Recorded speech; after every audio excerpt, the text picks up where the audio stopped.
North Korea's military says it's now officially authorized to wage a nuclear attack against the U.S. to counter what it calls Washington's aggression. Pyongyang warns an explosion is imminent and war could break out today or tomorrow. South Korean-based journalist Joseph Kim has more now on the latest in a series of threats there. We see that they use words like the attack has been cleared or the attack has been authorized.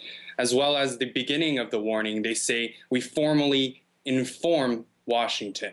So we see that this rhetoric has actually been repeated by North Korea. And North Korea has used this in a way to actually say we want to start dialogue. It's a lag period which Pyongyang uses into getting Washington to come and perhaps get on the dialogue table. We keep hearing from other people such as Secretary General Pan Ki-moon or U.S. Secretary of State John Kerry that dialogue is the next step. While both North Korea and the United States seem to be interested in dialogue, it doesn't seem that either side are wanting to back down.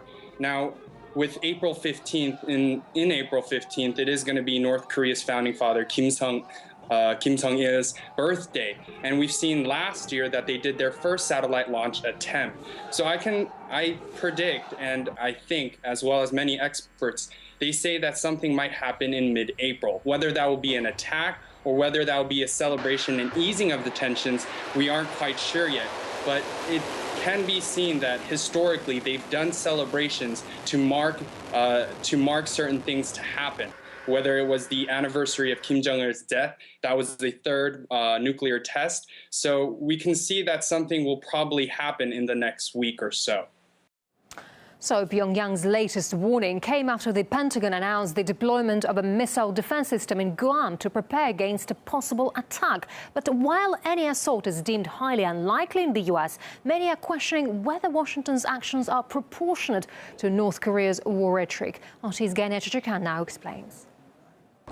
To North Korea's bellicose threats, Washington responds with an even more intense buildup of military power in the region. To that, North Korea responds with even more threats. Even though Defense Secretary Chuck Hagel called North Korea real and clear danger, the White House says they haven't seen any large-scale movements from North Korean military forces, suggesting that it may be just rhetoric.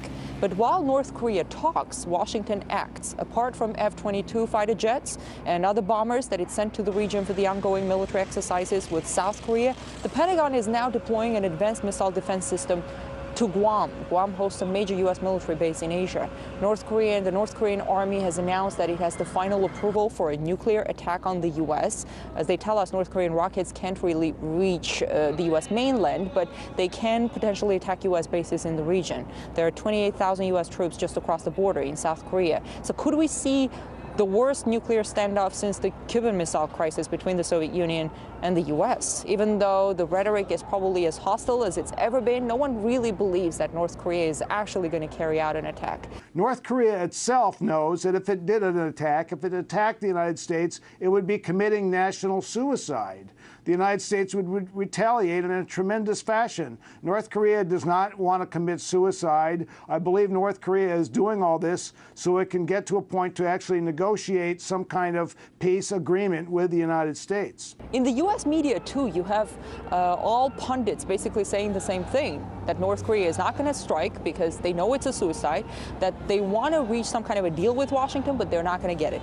You have former officials, experts all saying that. But with all this war talk from North Korea and with U.S. military buildup in the region, some say all it may take is for one of the sides to snap or some kind of a mistake before everything spirals out of control. In Washington, I'm Ganesh Chekyan.